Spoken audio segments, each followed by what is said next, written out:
معزز سامعین، آج کا جمعہ مبارک آمد رمضان مبارک کے حوالے سے پڑھایا جائے گا۔ القول البدیع میں موجود ہے کہ حضرت سیدنا شیخ احمد بن منصور رحمۃ اللہ علیہ آپ کا انتقال ہو گیا، آپ فوت ہو گئے، تو اہل شیراز میں سے کسی نے آپ کو شیراز کی جامع مسجد کے محراب میں جنتی لباس پہنے ہوئے خواب میں دیکھا اور موتیوں والا تاج آپ نے اپنے سر پر پہنا ہوا ہے۔ انہیں لگا کہ شیخ احمد بن منصور سے کہ اللہ تعالیٰ نے آپ کے ساتھ کیا معاملہ فرمایا۔ رحمت اللہ علیہ نے فرمایا کہ اللہ تعالیٰ نے جنت میں داخل فرما دیا۔ پوچھا کہ اس کا سبب کیا بنا، ایسی تمہاری نیکی کام آئی جس کی وجہ سے تم جنت چلے گئے؟ حضرت سیدنا شیخ احمد بن منصور رحمت اللہ علیہ فرماتے ہیں، میں کثرت کے ساتھ نبی پاک علیہ السلام کی ذات پر درود پاک پڑھا کرتا تھا، اس کی وجہ سے رب نے مجھے جنت عطا فرمائی۔ درود پاک پڑھنے کی بہت ساری فضیلتیں ہیں۔ ویسے بھی اب رمضان المبارک کی آمد ہے، ہم اپنی سانسیں ضائع نہ کریں، کبھی بھی ضائع نہیں کرنی چاہیے، لیکن اب بڑا متبرک مہینہ جو ہے وہ اس کی آمد ہو رہی ہے، تو اب بالکل بھی ہمیں کسی قسم کی کوئی غفلت نہیں کرنی چاہیے۔ ہر وقت ذکر میں رسول اللہ صلی اللہ علیہ وسلم کی ذات پہ درود و سلام پڑھتے ہوئے اپنے لمحات صرف کریں۔ مصنف عبدالرزاق نے کتاب الصیام باب قیام رمضان میں موجود ہے کہ حضرت عمر بن خطاب رضی اللہ تعالی عنہ جب رمضان المبارک کی آمد ہوتی، نماز مغرب کے بعد حضرت عمر بن خطاب رضی اللہ تعالیٰ عنہ لوگوں کو جمع فرماتے لوگوں بیٹھ جاؤ، تمہارے پاس ایسا مہینہ آ گیا ہے جس کے روزے تم پر فرض ہیں۔ حضرت سلیمان فارسی فرماتے ہیں کہ رمضان کی آمد سے پہلے رسول اللہ صلی اللہ علیہ وسلم ہماری تربیت فرماتے تھے کہ ایسا مبارک مہینہ آن پہنچا ہے۔ اب حضرت سیدنا عمر بن خطاب رضی اللہ تعالیٰ عنہ نے سرکار علیہ السلام کی اسی سنت کو لیا، فرمانے لگے کہ نماز مغرب کے بعد لوگوں کو جمع کرتے فرماتے لوگوں بیٹھ جاؤ، تمہارے پاس ایسا مہینہ آ گیا ہے جس کے روزے تم پر فرض ہیں، اور اس مبارک مہینے کے جو نفل ہیں وہ تم پر فرض نہیں، ہاں جو طاقت رکھتا ہے وہ پڑھے، یہ نفلی عبادت بہترین عبادت ہوتی ہے نفل پڑھنا، جس میں استطاعت نہیں وہ سو جائے۔ پھر آپ نے فرمایا کہ تم میں سے ہر ایک اس بات سے ڈرے کہ یوں نہ کہے کہ فلاں روزے رکھے گا تو میں روزے رکھوں گا، فلاں نفلی عبادت کرے گا تو میں بھی کروں گا۔ فرمایا نہیں، اس بات سے ڈرو جس نے بھی روزے رکھنے ہیں وہ اللہ کی رضا کے لیے رکھے، اور جس نے نفلی عبادات کرنی ہے وہ اللہ کے لیے عبادت کرے، یوں نہ کہے کہ فلاں کرے گا تو میں کروں گا۔ اور آپ نے جب یہ خطبہ دیا ساتھ یہ فرمایا کہ لوگوں، جب انسان نماز کی انتظار میں ہوتا ہے تو وہ نماز ہی میں ہوتا ہے، یعنی انتظار نماز در حقیقت ایسے ہے کہ جیسے انسان نماز ہی میں ہے۔ یہ حضرت عمر بن خطاب رضی اللہ تعالیٰ عنہ نے لوگوں کی تربیت کی، اور یہ حدیث پاک بھی ہے، حدیث کی کتاب ہے آثار السنن، اس حدیث کی کتاب میں یہ حدیث پاک موجود ہے کہ نبی پاک علیہ السلام تاخیر کے ساتھ تشریف لائے نماز عشاء کے لیے۔ یہ ٹائم ٹیبل نمازوں کا ہم نے اپنی سہولت کے لیے بنا رکھا ہے اور شرعاً اس میں کوئی قباحت بھی نہیں ہے، لیکن سرکار علیہ الصلوۃ والسلام کا جو ظاہری حیات کا زمانہ تھا اس میں یہ کوئی ٹائم ٹیبل مسجد میں لگا نہیں ہوتا تھا کہ بھئی فجر کی نماز اتنے بج کر اتنے منٹ پر ہوگی، ظہر اتنے بجے ہوگی، عصر اتنے بجے ہوگی، یہ کوئی ٹائم ٹیبل مساجد میں نہیں ہوتا تھا کہ ایک نماز کا وقت داخل ہو گیا ہے، صحابہ اکرام مسجد نبوی شریف میں تشریف لے آتے۔ اب جتنا وقت ہے نماز کا، سرکار علیہ الصلوۃ والسلام جب چاہتے اس نماز کے وقت میں تشریف لے آتے اور نماز پڑھا دیتے۔ مثال کے طور پر اگر ایک نماز کا وقت 1.5 گھنٹہ ہے، 2 گھنٹے ہیں، صحابہ اول وقت میں تشریف لے آتے، سرکار کا جب دل چاہتا اول وقت میں آئیں، درمیان میں آئیں یا آخر وقت میں تشریف لائیں۔ صحابہ جو ہے وہ نماز کے انتظار میں مسجد کے اندر ٹھہرے رہتے، بیٹھے رہتے، سرکار اپنی مرضی سے تشریف لاتے اور نماز پڑھا دیتے۔ یہ اب ٹائم ٹیبل ہم نے اپنی سہولت کے لیے بنایا ہے۔ حضرت عمر بن خطاب رضی اللہ تعالیٰ عنہ نے فرمایا کہ جو نماز کی انتظار میں ہو، حقیقت میں وہ نماز ہی میں ہے۔ مطلب یہ ہے کہ نماز کی انتظار میں بیٹھنا یہ صحابہ کی سنت ہے، یہ صحابہ کی سنت ہے۔ اب ٹھیک ہے، ٹائم ٹیبل بن گئے ہیں، اس کی پابندی ضرور ہم سب کو کرنی چاہیے، لیکن پھر بھی انسان ہے، امام بھی، وہ بھی بشر ہے، اگر کسی وجہ سے کبھی کچھ تاخیر ہو جائے تو پھر اپنی طبیعت میں تکلیف نہیں محسوس کرنی چاہیے، کیونکہ انتظار نماز ایسے ہی ہے جیسے ہم نماز میں ہیں، پھر نماز میں ہمیں کیا پریشانی ہے۔ اگر کبھی کبھار ایسے امام میں کو آنے میں تاخیر ہو جائے تو پھر اس کا انتظار کیا جائے تاکہ صحابہ کی سنت ادا ہو جائے۔ حضرت عمر بن خطاب نے فرمایا کہ انتظار نماز حقیقت میں ایسے ہے کہ جیسے نماز ہی میں ہو۔ حضرت عمر بن خطاب رضی اللہ تعالیٰ عنہ نے جو خطبہ ارشاد فرمایا، پھر آپ نے فرمایا کہ یہ ایک تربیت کی ہے حضرت عمر بن خطاب نے لوگوں کی آمد رمضان کے حوالے سے، ان کی بڑی خوبصورت آپ نے تربیت فرمائی تاکہ ان کی جو ہے ہر قسم کی تربیت ہو جائے کہ یہ آنے والا کوئی عام مہینہ نہیں ہے، اس مہینے میں ہم نے اپنی طبیعت کو، اپنے مزاج کو، اپنے معمولات کو ہم نے بدلنا ہے اور اس مہینے کو ہم نے ضائع نہیں ہونے دینا۔ آپ نے فرمایا کہ لوگوں، اللہ کے گھروں میں فضول باتوں سے بچتے رہنا، یعنی مساجد میں آ کر دنیاوی گفتگو نہیں کرنی۔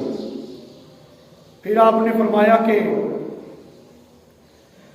اللہ اکبر، کیسا خوبصورت انداز اور کیسی تربیت کہ اللہ کے گھروں میں آ کے دنیاوی باتوں میں نہیں لگے رہنا۔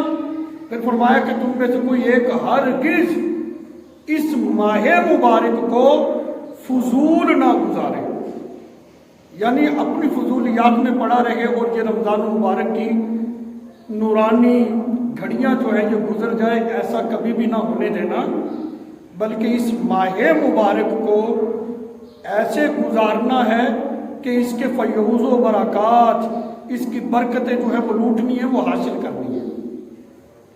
یہ خطبہ آمد رمضان پر حضرت عمر بن خطاب رضی اللہ تعالیٰ عنہ نے لوگوں کو دیا۔ انسان جو ہوتا ہے وہ کہتا ہے کہ یہ ہماری اب عادت بن چکی ہے، لہذا عادت کی وجہ سے یہ کام میں چھوڑ نہیں سکتا، بس یہ ایک عادت بن چکی ہے، ہماری ایک طبیعت بن چکی ہے۔ لیکن رمضان المبارک ہمارے لیے ایک سنہری موقع ہے اس میں ہم اپنی عادت کو بدل سکتے ہیں۔ مثال کے طور پر کسی کی عادت ہوتی ہے وہ صبح کھانا ناشتہ جو ہے وہ 7 بجے کرتا ہے، کسی کی عادت ہے کہ وہ 12 بجے ناشتہ کرتا ہے دن کے۔ لیکن رمضان المبارک ایک ایسا مہینہ ہے جس میں ہم اپنی عادت کو درست کر سکتے ہیں کہ اس میں ہم سحری کے وقت کھانا کھائیں گے، پھر سارا دن ہم نے کھانے پینے سے رکنا ہے، اور افطار کے وقت غروب آفتاب کے بعد کھانا وغیرہ کھائیں گے، اور بھی بہت سارے معمولات جو ہیں ہمارے درست ہو جاتے ہیں۔ تو لہٰذا ہم نے رمضان المبارک میں اپنی عادات کو تبدیل کرنا ہے، اور اپنے آپ کو ہم نے دین کے سانچے میں ڈھالنا ہے۔ بس یوں لگے کہ چلتے پھرتے ہم سنت کی تصویر بن جائیں، یعنی سنتیں جھلکے ہمارے ہر فعل سے، ہر کردار سے، اور پھر یہ طبیعت ایسی بن جانی چاہیے کہ رمضان میں اس چیز کو اپنایا جائے، پھر رمضان کے بعد اسی عادت پر ہم اپنے آپ کو پختہ کر لیں کہ بس ایسے ہی ہم نے اپنی زندگیوں کو گزارنا ہے۔ ابن خزیمہ اس میں حدیث پاک ہے، نبی کریم علیہ السلام نے ارشاد فرمایا، رسول اللہ صلی اللہ علیہ وسلم نے فرمایا کہ اگر بندوں کو پتہ چل جائے کہ رمضان المبارک کیا ہے، حضور فرماتے ہیں کہ میری امت یہ آرزو کرے، تمنا کرے کہ کاش کہ پورا سال ہی رمضان رہتا، یعنی رمضان المبارک میں اتنی برکتیں ہیں اور اتنی روحانیت ہے کہ اگر پتہ چل جائے، حضور فرماتے ہیں کہ میری امت جو ہے یہ خواہش کرے کہ پورا سال جو ہے وہ رمضان المبارک ہی رہے۔ اگر یہ سال میں ہماری زندگی نے ساتھ دیا اور اللہ تعالیٰ صحت کے ساتھ ہم سب کو نیکیوں والی لمبی زندگی عطا فرمائے، یہ رمضان بھی دیکھیں اور بھی بہت سارے رمضان اپنی زندگی میں پائیں، اور پھر رمضان کا احترام کی بھی اللہ توفیق عطا فرمائے، اور زیادہ سے زیادہ عبادات کرنے کی اللہ تعالیٰ ہمیں توفیق عطا فرمائے، گناہوں سے بچتے رہیں۔ تو یہ ابن خزیمہ کے اندر حدیث پاک ہے کہ حضور علیہ السلام نے فرمایا کہ میری امت کو پتہ چل جائے رمضان کیا ہے تو یہ خواہش کریں، آرزو کریں کہ پورا سال ہی رمضان رہے۔ اللہ اکبر، کیا شان ہے رمضان المبارک کی، کیا مقام ہے رمضان المبارک کا۔ سیدی اعلیٰ حضرت بریلی کے تاجدار امام اہل سنت مجدد دین و ملت مولانا امام احمد رضا خان رحمت اللہ علیہ، آپ نے جب پہلا روزہ رکھا، روزہ گشائی کی تقریب آپ کے افطار کے حوالے سے افطاری بنائی گئی، جیسے بچوں کے لیے بنائی جاتی ہے۔ ابھی آپ کا بچپن کا زمانہ ہے، چھوٹے سے ہیں، روزہ گشائی کی تقریب ہے، افطار کی ان کی تقریب ہے۔ سامان تیار ہوا تو ایک کمرے میں کھیر بنا کر ٹھنڈی کرنے کے لیے رکھی ہوئی تھی۔ آپ کے والد ماجد جو تھے وہ آپ کو امام احمد رضا خان رحمت اللہ علیہ کو اسی کمرے میں لے کے دروازہ بند کر دیا، کہا بیٹا یہ کھیر بنی ہوئی ہے، کھا لو۔ آپ فرمانے لگے جی میرا تو روزہ ہے، فرمانے لگے بچوں کا ایسا ہی روزہ ہوتا ہے، تم کھا لو۔ اور میں نے دروازہ بھی بند کر دیا، کون سا کسی کو پتہ چلے گا۔ یہ بچپن کا زمانہ ہے امام احمد رضا کا، اور دیکھیں دین کی پاسداری اور خوف خدا۔ عرض کرنے لگے اپنے والد گرامی سے، لوگ تو نہیں دیکھ رہے لیکن جس کے لیے میں نے روزہ رکھا ہے وہ رب تو دیکھ رہا ہے نا۔ آپ کے والد ماجد کی آنکھوں میں سے آنسو کی جھڑی بند گئی، روتے ہوئے آپ کمرے سے باہر تشریف لیا۔ تو مطلب یہ ہے کہ ہم اپنے گھروں کا ماحول اتنا مذہبی بنائیں، بچوں کو یہ سمجھائیں کہ بیٹا جس رب نے ہمیں پیدا کیا ہے وہ رب ہمیں ہر جگہ ہی دیکھ رہا ہے۔ بچے ماں باپ سے حیا کرتے ہیں، اس کے سامنے غلط کام نہیں کرتے، تنہائی میں کر لیتے ہیں۔ اگر ان کے ذہنوں میں یہ چیز ڈالی جائے پیدا کرنے والا رب تو دیکھ رہا ہے نا، تو پھر ہمارا یہ ایک ماحول جو ہے کتنا اچھا بن جائے گا۔ تو بچوں کی تربیت کے لیے ضروری ہے کہ خوف خدا جیسی عظیم دولت ان کے سینوں میں ڈالی جائے۔ یہ ہے ہمارا سرمایہ، ہم پتہ نہیں کس طرف جا رہے ہیں۔ ایسے ہی سرکار بغداد، سرکار غوث پاک شیخ عبد القادر جیلانی، محبوب سبحانی، قطب ربانی، 11ویں والی سرکار رضی اللہ عنہ بہجت الاسرار میں موجود ہے۔ آپ کی والدہ ماجدہ حضرت سیدتنا ام الخیر فاطمہ رحمت اللہ علیہا آپ فرماتی ہیں کہ جب میرا بیٹا عبد القادر پیدا ہوا رمضان کے مہینے میں، یعنی یکم رمضان کو پیدا ہوئے تھے، تو وہ دن بھر دودھ نہیں پیتے تھے۔ اللہ اکبر، ابھی پیدا ہوئے چھوٹے بچوں میں کہاں شعور ہوتا ہے، لیکن جو اللہ والے ہوتے ہیں ان کو رب ہی شعور عطا فرماتا ہے کہ ابھی پیدا ہوئے ہیں، اور پیدا ہوتے یکم رمضان مبارک کو آپ کی ولادت ہوئی، دن بھر اپنی والدہ کا دودھ نہیں پیتے تھے، روزہ رکھتے تھے۔ آپ کی والدہ فرماتی ہیں، کہتے ایک مرتبہ ایسا ہوا دوسرے رمضان میں کہ ابر آلود ہو گیا مطلع، لوگوں کو پتہ نہ چل سکا کہ رمضان المبارک کا چاند نظر آ گیا کہ نہیں، رمضان المبارک شروع ہو گیا ہے یا نہیں۔ کہتے ہیں کہ آپ کی والدہ فرماتی ہیں کہ لوگ میرے پاس آئے، پوچھا کہ بتاؤ عبد القادر نے آج دودھ پیا ہے کہ نہیں، رمضان ہے۔ آپ کی والدہ فرمانے لگی آج عبد القادر نے دودھ نہیں پیا، تو لوگوں نے اندازہ کر لیا آج رمضان ہی ہے۔ اور اس وقت مشہور تھی یہ بات کہ سیدوں کے سادات کے گھر میں ایسا بچہ پیدا ہوا ہے جو رمضان المبارک میں روزے رکھتا ہے، دن بھر دودھ نہیں پیتا۔ غوث اعظم متقی ہر آن میں دودھ چھوڑا ماں کا بھی رمضان میں۔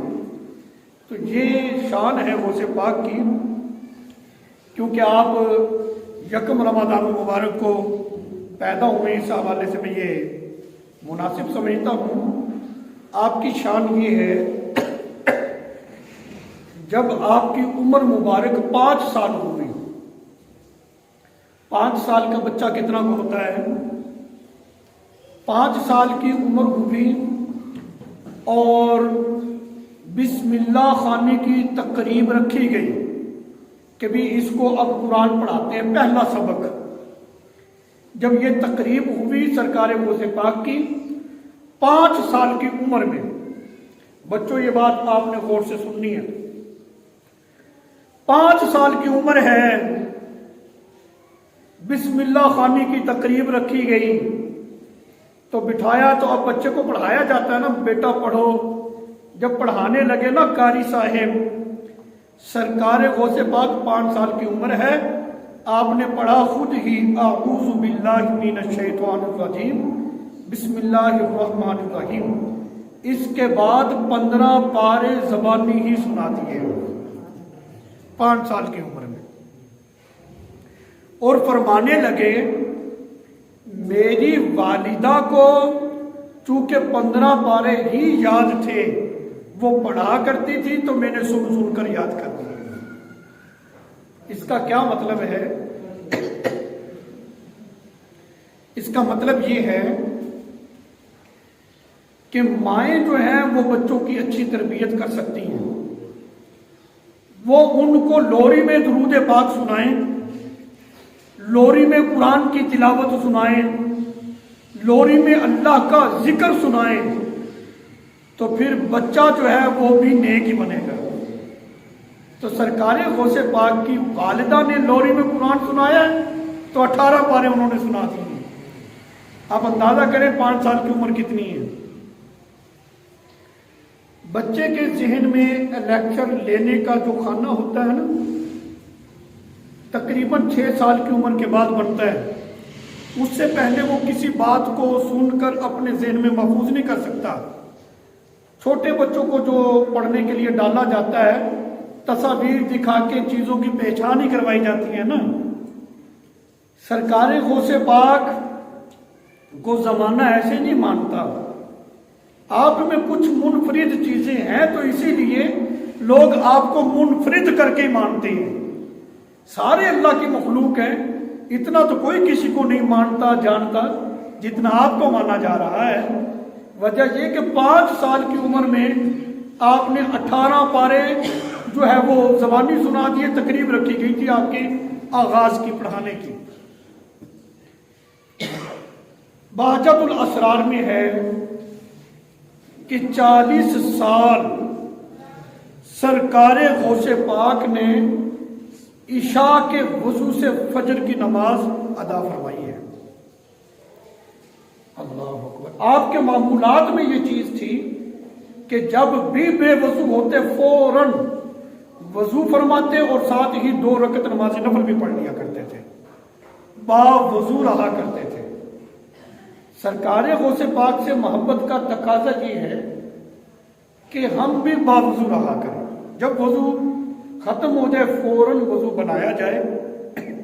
اللہ توفیق دے تو سرکار غوث پاک کے اس طریقے کو بھی اپنائیں کہ 2 رکعت نماز نفل بھی ساتھ پڑھ لیے جائے۔ 15 سال تک سرکار غوث پاک رحمت اللہ علیہ نے ہر رات میں ختم قرآن فرمایا ہے کہ ہر رات میں قرآن پاک کی تلاوت شروع کرتے، ختم قرآن کرنے کے بعد ہی قرآن پاک کی تلاوت کو چھوڑا کرتے تھے۔ 15 سال تک یہ آپ کا معمول رہا ہے۔ سرکار غوث پاک 13 اپنا علوم پر واز بیان فرمایا کرتے تھے۔ آپ کا جو مدرسہ عالیہ تھا، لوگ آپ کے پاس تفسیر، حدیث، فقہ وغیرہ پڑھنے کے لیے آتے ہیں۔ پڑھانے کا انداز بڑا منفرد اور ٹائمنگ بڑی بہترین تھی۔ دوپہر سے پہلے اور دوپہر کے بعد تفسیر، حدیث، فقہ، اصول، کلام، نحو وغیرہ یہ چیزیں پڑھایا کرتے تھے۔ نماز ظہر کے بعد سرکار غوث پاک رضی اللہ تعالیٰ عنہ تجوید و قرات کے ساتھ قرآن پاک پڑھایا کرتے تھے۔ یعنی یہ وہ پیر ہیں جنہوں نے علم دین حاصل بھی کیا ہے اور لوگوں کو علم پڑھایا ہے، اس کو کہتے ہیں پیر۔ اور یہی خاصیت اللہ والوں کے اندر پائی جانی چاہیے کہ وہ دین کے عالم ہوں اور جو ان کے ارد گرد کا حلقہ احباب ہو، جو لوگ ان کے پاس آئیں ان کو دین کی باتیں سکھائیں، دین کا میسج دیں، ان کو دین پر گامزن کریں، دین کی طرف ان کو راغب کریں۔ سرکار غوث پاک کی یہ شان تھی۔ 500 تقریباً غیر مسلموں نے آپ کے ہاتھ پر اسلام قبول کیا تھا۔ 1 لاکھ سے زائد ڈاکو، چور، فاسق، فاجر، بڑے بڑے گناہ گار لوگوں نے آپ کے ہاتھ پر توبہ کی تھی کہ اب ہم یہ کام نہیں کریں گے۔ اللہ والا ہوتا ہی وہ ہے کہ جس کی صحبت میں انسان جائے تو برائی پھر ختم ہو جائے، پھر انسان کو گناہ سے نفرت ہو، نیکی کی محبت اس کے دل میں پیدا ہو جائے۔ یہ صحبت کا اثر ہوتا ہے نیک لوگوں کا۔ مطلب یہ ہے کہ سرکار غوث پاک علم کے سمندر تھے۔ اللہ تعالیٰ نے جو ان کو عطا فرمایا تھا وہ اپنی مثال خود تھے۔ اللہ اکبر۔ نبی پاک علیہ الصلوۃ والسلام کی امت میں اگر کسی کے سب سے زیادہ مرید ہیں تو وہ سرکار غوث پاک کے ہیں۔ سب سے زیادہ مرید آپ ہی کے ہیں، اور صاحب کرامات، آپ کی کرامات بھی بہت زیادہ ہیں۔ یکم رمضان المبارک کو آپ کی ولادت ہے۔ اللہ تعالیٰ سرکار غوث پاک کے صدقے ہمیں بھی نیکیوں پر گامزن اللہ تعالیٰ فرمائے، اور جو گناہ ہیں ان کی نفرت، نیکیوں کی محبت اور رغبت ہمارے بچوں میں، ہم سب میں آ جائے۔ گناہوں سے ہم دائمی طور پر ہمیشہ بچتے رہیں، صرف رمضان المبارک نہیں، ہمیشہ بچیں۔ اللہ اکبر۔ الجامع الصغیر میں حدیث پاک ہے، نبی پاک علیہ الصلوۃ والسلام نے ارشاد فرمایا،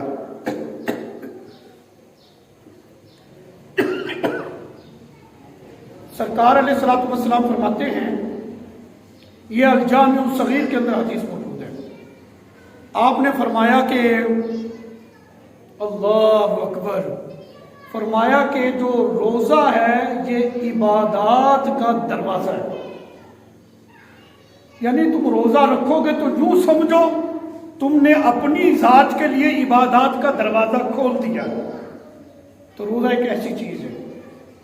سرکار نے یہ فرمایا کیوں؟ اب ذرا ٹیکنیکل طور پر اس حدیث پاک کو سمجھیے گا، یہ سرکار کا فرمان ہے، بڑی حکمتیں ہیں اس کے اندر۔ گناہ پر آمادہ انسان کو دو چیزیں کرتی ہیں، نمبر ایک شیطان، نمبر دو نفس امارہ۔ یہ دو چیزیں انسان کو گناہ پر آمادہ کرتی ہیں، گناہ کرواتی ہیں۔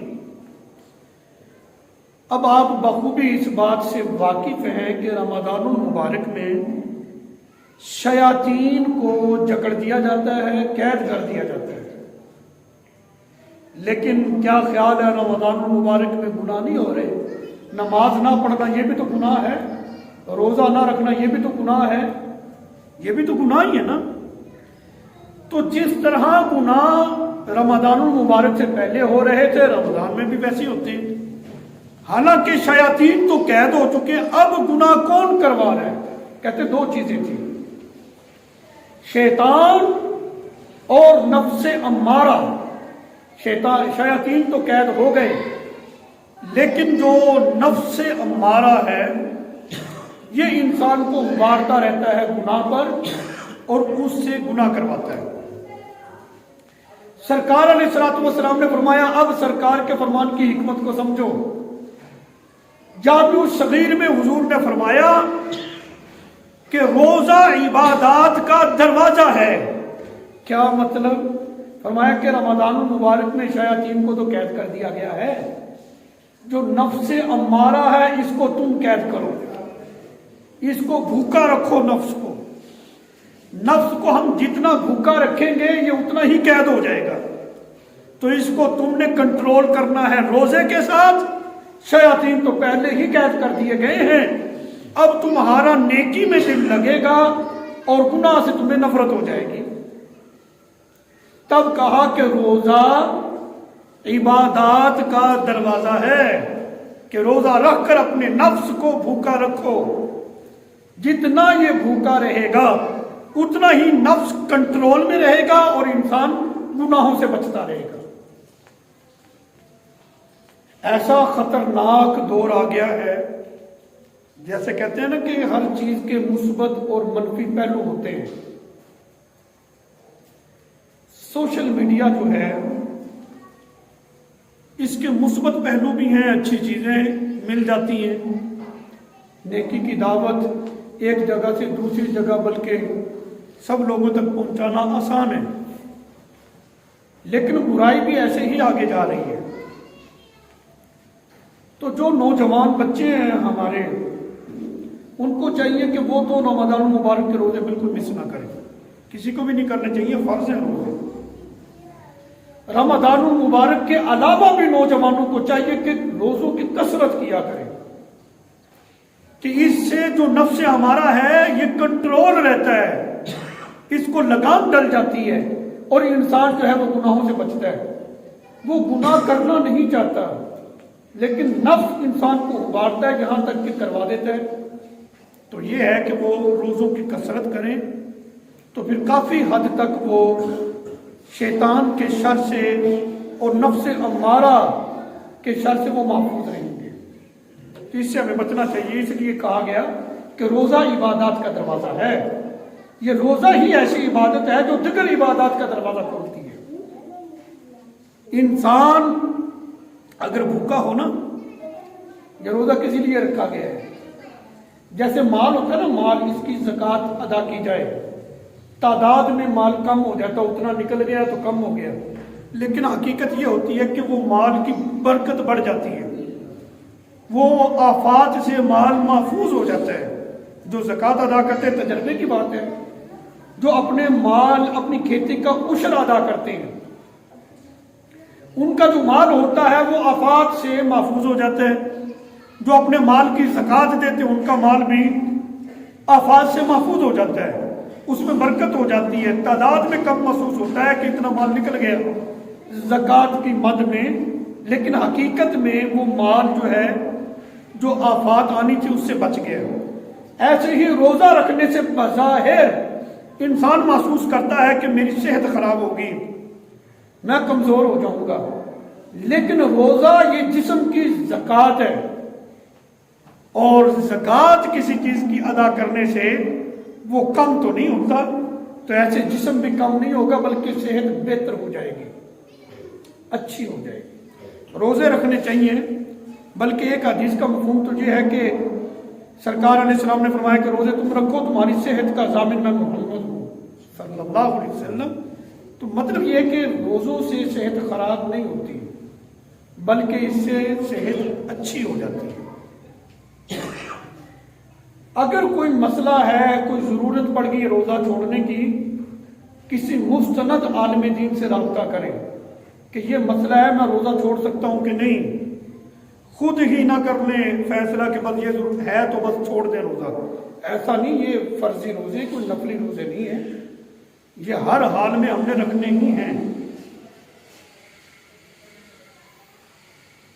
رمضان المبارک جو ہے یہ ایک بھٹی ہے، بھٹی جیسے پرانا گندا لوہا جو ہوتا ہے اس بھٹی میں ڈالا جاتا ہے تو وہ آگ اس کو صاف نہیں کر دیتی، صاف لوہے کو ڈالیں بھٹی میں تو وہ مشین کا پرزا بن جاتا ہے، جو سونا ہوتا ہے اس کا زیور بن جاتا ہے، پہننے کے لائق ہو جاتا ہے۔ ایسے ہی جب گناہگار روزہ رکھتا ہے تو رمضان المبارک کیونکہ بھٹی ہے، اس گناہگار مومن کو گناہوں سے پاک صاف کر دیتی ہے۔ جب کوئی متقی پرہیزگار روزے رکھتا ہے تو رمضان المبارک اس کے درجات کو مزید بڑھا دیتا ہے۔ تو مطلب یہ ہے کہ رمضان المبارک میں فائدہ ہے جسمانی بھی اور روحانی بھی، جس کو کہتے ہیں نا کہ جسم کی ایک روحانی غذا ہے، ایک جسمانی غذا ہے۔ عبادات جو ہیں یہ جسم کی روحانی غذا ہے۔ کہتے ہیں نا یار دنیا کا سب کچھ ہے لیکن سکون نہیں ہے، بے چینی ہے، راحت نہیں ملتی۔ اس کا مطلب یہ ہے کہ ہم جسم کی آسائش کے لیے ہم نے سب کچھ کر لیا، موسم کے مطابق لباس ہے، اچھا رہنے کا مکان ہے، اچھی گاڑی ہے، معاملات ہیں، بے سکونی ہے۔ اس کا مطلب یہ ہے کہ جو انسان کی روح ہے اس کو غذا نہیں مل رہی، جسم کو تو مل رہی ہے۔ جیسے ہم جسم کی غذا کا اہتمام کرتے ہیں ایسے ہی اپنی روح کی غذا کا بھی اہتمام کریں۔ روح کی غذا کیا ہے؟ وہ عبادات کی کثرت ہے، وہ ذکر و اذکار کی کثرت ہے، وہ درود پاک کی کثرت ہے۔ یہ لیجیے ٹائم ہو گیا، ایک پیغام اور ایک میسج میں دینا چاہتا ہوں۔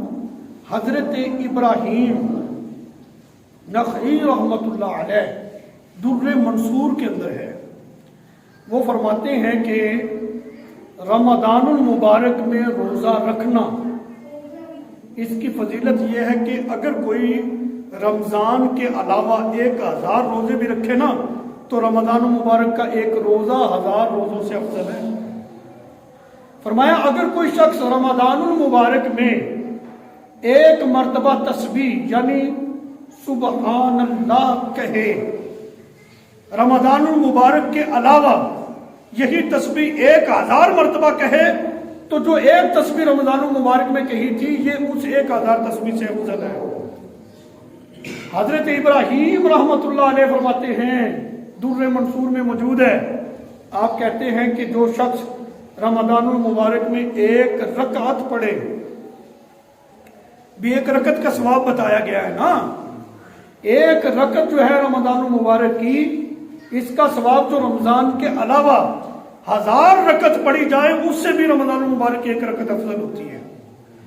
مطلب یہ ہے رمضان المبارک کا ایک سیکنڈ بھی ہم نے غفلت میں نہیں گزارا۔ رمضان المبارک کا لمحہ لمحہ عبادت ہے۔ افطار میں افطاری عبادت ہے، افطاری کے بعد تراویح کا انتظار عبادت ہے، پھر تراویح میں قرآن سننا عبادت ہے، پھر تراویح کے بعد سحری کے انتظار میں سو جانا وہ بھی عبادت ہے، پھر سحری کھانا بھی عبادت ہے۔ مطلب رمضان المبارک ایسا ہے کہ جس میں لمحہ لمحہ عبادت ہے، اور ایسے ہی ہم نے رمضان المبارک کو اپنے آپ کو تیار کر لیں، اپنی مصروفیات کو کلوز کر دیں، مختصر کریں اپنی مصروفیات جس سے بس گزارا چل جائے، بقیہ سارا ٹائم ادھر ادھر سے نکال کے سارا وقت اللہ کی عبادت میں صرف کریں۔ بس یار سارا سال اپنی ذات کو دیا ہے، ایک مہینہ تو اللہ کو دے کر دیکھو، پھر دیکھنا اللہ تمہارے دسترخوانوں میں بھی برکت کر دے گا، اور انسان کو اللہ تعالیٰ صحت بھی دے دیتا ہے اور روحانی طور پر بھی ہمیں سکون مل جائے گا۔ پورا سال اپنی مرضی سے گزارا ہے، یہ مہینہ اللہ اور اس کے رسول کی مرضی کے مطابق گزارا۔ اللہ تعالیٰ ہم سب کو قرآن و سنت کا فہم عطا فرمائے۔